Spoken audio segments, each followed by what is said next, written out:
अस्सलाम वालेकुम guys, welcome back to my YouTube channel. तो गाइस आज की वीडियो में हम बात करेंगे कुछ कोरियन फैक्ट्स के बारे में जो कि बिल्कुल ऑथेंटिक और ओरिजिनल होंगे। ठीक है, कोई कॉपी पेस्ट वाला सिस्टम नहीं होने वाला।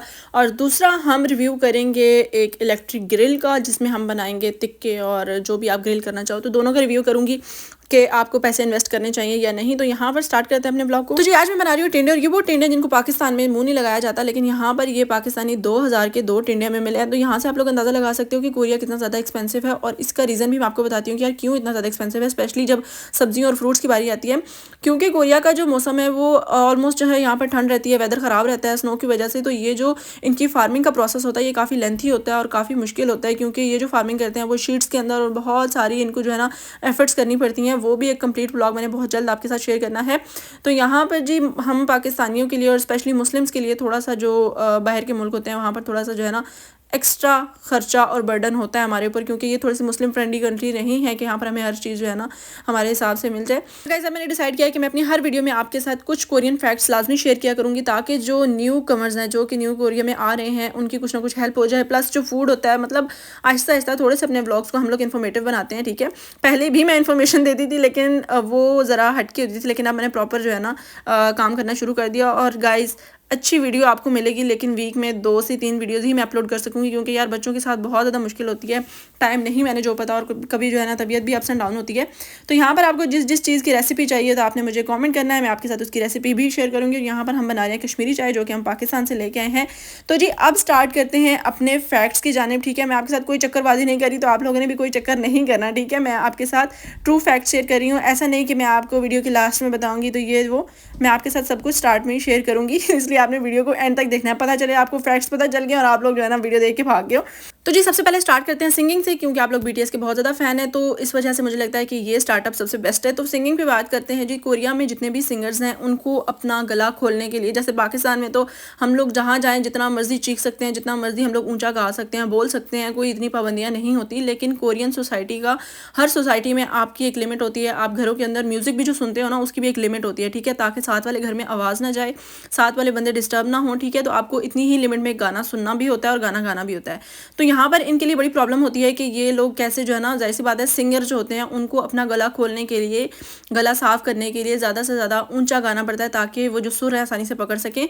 तो मैंने सुना है कि यार कोरियन जो है जब सिंगिंग करते हैं और इन्होंने जब अपना गला साफ करना होता है, तो ये कोरियन में जैसे आबशार्स होती हैं, वाटरफॉल्स होती हैं, तो वहाँ पर ये जाते हैं और उन जगहों पर जाकर ये सिंगिंग करते हैं। ठीक है, काफ़ी टाइम तक ये रिहर्सल करते हैं, वहाँ पर सिंगिंग करते हैं, ताकि मैं जितने भी फैक्ट्स आपके साथ शेयर करी हैं ये कोई मेरे खुद से बनाए हुए फैक्ट्स नहीं है, ये मन घड़त नहीं है, क्योंकि मेरे हस्बैंड को यहाँ पर 13 साल हो गए हैं और कुछ उनका एक्सपीरियंस है। ठीक है, एक कंट्री में आप इतना टाइम स्पेंड करते हो तो जाहिर सी बात है आपको उस कंट्री का हर प्लस पॉइंट और माइनस पॉइंट पता होता है।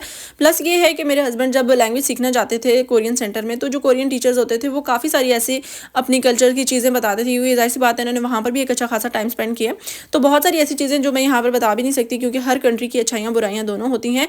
तो ये सारे फैक्ट्स ओरिजिनल और बिल्कुल सच होने वाले हैं। ठीक है, अब बात करते हैं फैक्ट नंबर 2 के ऊपर। अच्छा, वैसे तो इसमें कोई बुराई नहीं है कि कोरियन क्योंकि एक नॉन मुस्लिम कंट्री और यहाँ पर शराब पीना कोई इतनी अनोखी बात नहीं है, लेकिन जो डिफरेंट बात है वो ये है कि ये हद से ज़्यादा शराब का इस्तेमाल करते हैं। इवन कि मैं आपके साथ कभी क्लिप भी शेयर करूँगी, कोरियंस अपना जो भी खाना खाते हैं उसके साथ पानी से ज़्यादा ये शराब पीते हैं। ठीक है, शराब की बॉटल्स मस्ट होती हैं।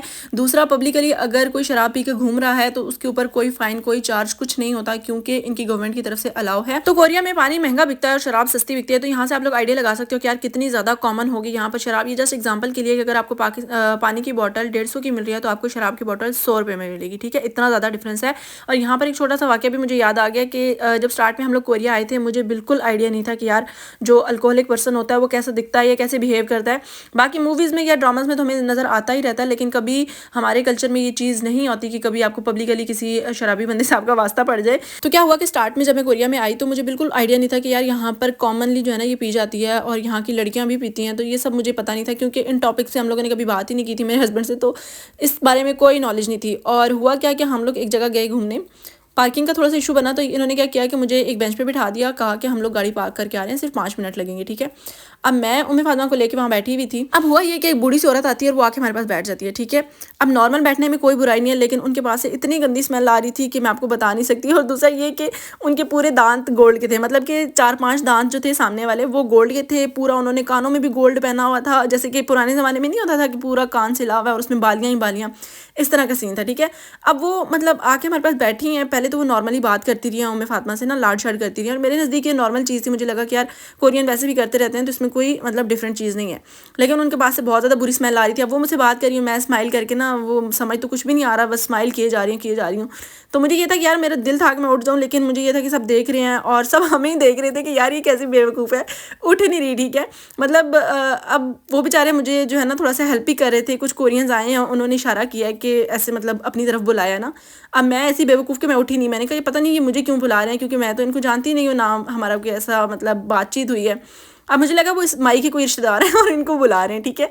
मैं वहाँ बैठी हुई मैं उनको समझा रही, मतलब ऐसे इशारों से हंस रही कि ना कर बहन जान छोड़। तो हुआ ये कि एक लड़की आती है और उसने इंग्लिश में मुझे बताया कि यार इससे ड्रिंक की हुई है, आप मुझे अपने जो है ना मतलब हस्बैंड का नंबर दें, मैं उनको कॉल करके बुलाती हूँ, और जब तक आपके हस्बैंड नहीं आते तो मैं आपके साथ वेट करती हूँ यहाँ पे, ठीक है। मैंने उसको बोला कि नहीं मैंने उनको कॉल किया, वो आ रहे हैं थोड़ी देर तक। अब वो लड़की इतनी अच्छी थी कि जितनी देर तक मतलब मेरे हस्बैंड नहीं आए ना, वो लड़की वहाँ से हिली नहीं है, इतनी वो अच्छी थी, ठीक है। अगर मतलब उस टाइम पे वो ना आती तो वो जो आंटी थी ना, उन्होंने उम्मे फातिमा को ऐसे खींच रही थी मेरे हाथ से कि मैं भी जो है ना डरी हुई थी सही, और मतलब उस टाइम पे कुछ समझ नहीं आ रही थी। तो ये सबसे बुरा एक्सपीरियंस मेरा रहा है कोरिया में। तो जी बातों बातों में भूल चुकी थी कि मैंने स्मोक ग्रिल का रिव्यू भी करना है। तो ये ग्रिल मेरी तरफ से पास है, ठीक है। काफ़ी अच्छा इसका वर्क रहा है और टेस्ट में भी कोई फ़र्क नहीं आया, और बगैर स्मोक के घर के अंदर फर्स्ट टाइम जो है ना हमने बारबेक्यू की है। और इसकी स्पेशलिटी यही है कि यार ये जो है ना मतलब घर के अंदर रह के भी आप बगैर स्मोक के अच्छे तरीके से चीज़ों को ग्रिल कर सकते हैं। तो ये मेरी तरफ से पास है, ठीक है। पाकिस्तान से भी मिल जाती है, और अगर आपने कोरिया से मंगवानी है तो अपने किसी रिश्तेदार से रब्ता करें जो कि कोरिया के अंदर होता है, ठीक है। तो खैर जी यहाँ पर हमें चाहिए था दूध, लेकिन दूध खत्म हो चुका है, और हम अभी जा रहे हैं अपने करीबी CU पर जो कि वॉकिंग डिस्टेंस पर है।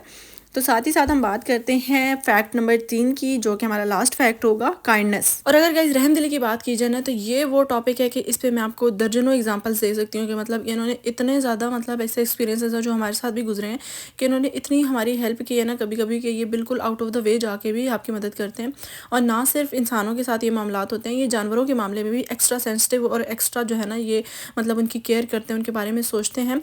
मैंने एक व्लॉग में अपलोड भी किया हुआ है कि इन्होंने किस तरीके से जगह जगह जो है ना पब्लिक एरियाज़ में बिल्लियों के लिए सेटअप्स बनाए हुए, और नॉर्मल सेटअप नहीं है कि बस बिल्लियों के लिए थोड़ा सा खाना रख लिया और ये वो। इन्होंने बाकायदा उनके घर बनाए हुए उनको बर्फ़ से बचाने के लिए, क्योंकि बहुत ज़्यादा यहाँ पे जब स्नो होती है तो जो जानवर बाहर रह जाते हैं जिनका कोई ठिकाना नहीं होता, तो वो सर्दी की वजह से जम जाते हैं, अकड़ जाते हैं और वो मर जाते हैं, ठीक है। बात सिर्फ यहीं पर ख़त्म नहीं होती कि यार सिर्फ घर बनाए हुए हैं, वहाँ पर आते जाते लोग जो है ना जब वॉक कर रहे होते हैं, ठीक है, उन्होंने अपने हाथ में फूड पकड़ा होता है, ठीक है। अब वो वॉक कर रहे हैं, जब वो देखेंगे कि यार ये बाउल खाली है, इसके अंदर जो है ना खुराक नहीं है, जो जानवर हैं उनकी, वो उसके अंदर खुराक डालेंगे, ठीक है, पानी डालेंगे। उसके अलावा इन्होंने परिंदों के लिए भी सेटअप्स किए हुए होते हैं, ठीक है, ताकि परिंदों को भी कोई मसला ना हो। तो इस तरह की ढेरों एग्जांपल्स मिलती हैं, ठीक है। इनके जो बुज़ुर्ग होते हैं उनके लिए ये इतने ज़्यादा रहमदिल होते हैं और इतने ज़्यादा उनके लिए मतलब इन्होंने फैसिलिटीज़ दी हुई होती हैं और हर जगह उनकी मदद करते हैं। अब बात अगर आती है कुछ एक्सपीरियंसेस की जो कि मेरे अपने साथ गुजरे हैं, तो एक दफ़ा क्या हुआ कि अमल की तबीयत जो है ना बहुत ज़्यादा ख़राब होगी, और मसला ये था कि वीक डेज़ के अंदर इसकी तबीयत ख़राब हो गई थी और मेरे हस्बैंड काम पर थे और उनको छुट्टी भी नहीं मिल सकती थी, ठीक है। मैंने इनको कॉल किया कि यार अमल की तबीयत ख़राब है, तो इन्होंने क्या किया कि मुझे टैक्सी मंगवा दी और बोला कि ठीक है तुम लोग जाओ हॉस्पिटल से चेकअप वगैरह करवाओ। अब चेकअप जब हो गया तो मैंने वापसी पर इनको कॉल की कि हमें अब दोबारा टैक्सी मंगवा दें घर के लिए। अब इन्होंने कॉल पिक नहीं की, ठीक है। यहाँ पर मसला ये होता है कि जब आप ड्यूटी पर होते हो ना तो बहुत ज़्यादा कोरियन जो है ना स्ट्रिक्ट हो जाते हैं। तो क्या हुआ कि मैंने बहुत सारी कॉल्स की, मैसेजेस किए, लेकिन मुझे कोई रिप्लाई नहीं आ रहा था। तो मैंने साथ खड़ी हुई आंटी को ना मतलब ट्रांसलेशन ऐप के थ्रू हम लोगों ने बात की। मैंने उनको बोला कि आप मुझे इस एड्रेस की टैक्सी मंगवा दें, ठीक है। अब उन्होंने क्या किया कि वो काफ़ी देर अपने फ़ोन पे लगी रही और उसके बाद जी एक बहुत ही खूबसूरत वीगो डाला आता है, मतलब बिल्कुल न्यू सी गाड़ी सी थी, और हम लोग उसके अंदर बैठ गए। अब क्या हुआ कि वो आंटी भी हमारे साथ बैठना शुरू हो गई ना, तो मैंने उनको मतलब समझाया कि नहीं आपकी ज़रूरत नहीं है, हम लोग चले जाएंगे, लेकिन वो बैठ गई। फिर मैंने भी उनको फोर्स नहीं किया।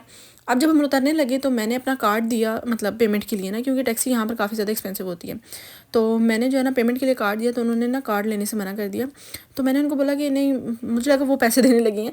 तो खैर जब मैंने उनको थोड़ा सा फोर्स किया ना पैसों के लिए, तो उन्होंने मुझे ट्रांसलेशन ऐप के थ्रू ही बताया कि यार ये मेरे हस्बैंड है और मैंने इनको बुलाया, ठीक है। अब आप देखो कि यार एक बंदा, कोरिया में सबसे ज़्यादा वैल्यू होती है टाइम की। एक बंदे ने टाइम निकाला है, उसने अपने हस्बैंड को बुलाया और वो हमें छोड़ने आ गया सिर्फ इतनी सी बात पे कि मैंने उससे मतलब टैक्सी का पता, उसे ये था कि यार ये कहीं गुम ना जाए, है कहीं और ना चले जाएँ। तो इस तरह की छोटी-छोटी और भी बहुत सारे वाक़यात हुए। एक दफ़ा क्या हुआ था कि हम लोग बस से उतरे, एक प्यारी सी लड़की आती है, उसको हमें बहुत ज़्यादा प्यारी लगी ना, तो उसने क्या किया कि वो हमें सीयू पे ले गई, मतलब मेरा हाथ पकड़ के, मुझे लैंग्वेज नहीं आती थी, तो वो हमारा हाथ पकड़ के ले गई और उसने कहा कि आप लोग यहाँ से शॉपिंग कर लो अमल के लिए, ठीक है। तो मैंने कहा भई मतलब मुझे हलाल हराम का भी नहीं पता था, तो इतना मैंने मतलब कहा कि मैं इधर से क्या लूँ, उसको मैं मना करी थी। लेकिन यहाँ पर अगर आप बहुत ज़्यादा मना करते हो ना, तो भी ये एक बैड मैनर्स में आ जाते हैं।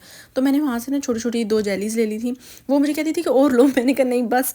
मतलब इस तरह की बहुत सारी चीज़ें होती हैं, तो ये इनकी खूबियाँ हैं, लेकिन कुछ खामियाँ भी हैं जो नेक्स्ट वीडियो में बताएँगे, ठीक है, वरना बहुत ज़्यादा खिचड़ी बन जाएगी। जी, ये था आज का व्लॉग, कुछ नया, कुछ इंटरेस्टिंग और कुछ एफर्ट्स भी ऐड किए हैं इसके अंदर। और अगर आपको ये पसंद आई है तो इस व्लॉग के नीचे आपने कमेंट मस्ट करना है, लाइक करना है, ताकि मुझे पता चले कि यार इस तरह की वीडियोज़ आगे भी चलेंगी। तो मिलते हैं नेक्स्ट व्लॉग में।